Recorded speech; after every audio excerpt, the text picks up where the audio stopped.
Hi havia una vegada, en un petit poblet del Pirineu, un nen que es deia Guerau i tenia 10 anys.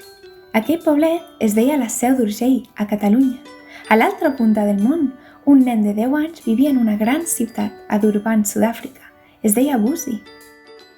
Havies sentit a parlar alguna vegada sobre Ubuntu? És una filosofia de Sud-àfrica i el seu missatge principal és «Jo soc perquè tu hi ets». Creiem molt en això, en el poder de la empatia, la unitat i la diversitat.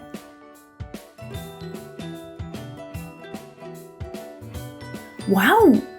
Que genial! I què més diu aquesta filosofia?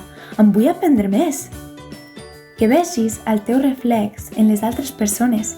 Sempre t'has de posar en lloc de les altres i has de creure en la bondat de tothom. No és gens fàcil, això. Com ho podem fer? La meva iaia sempre deia que he d'aprendre a escoltar per poder sentir i trobar l'humor en la nostra humanitat, que he de fer coses petites cada dia per canviar el món i girar la tendència.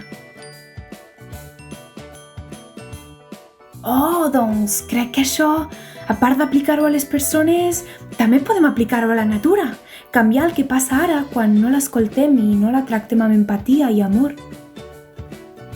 Cert! M'agrada això! Jo soc perquè tu hi ets. Parla molt sobre la natura. No podríem existir sense rius, mars ni els microorganismes dels oceans que produeixen oxigen, sense els arbres i tots els animals que creen el cercle vital. Doncs ara, per desgràcia, crec que no cuidem gens el planeta. Tothom hauria de saber sobre Ubuntu i viure segons aquesta filosofia. Mira, què et sembla si jo ho explico a la gent de la Seu? Segur que els hi molarà. Que bé!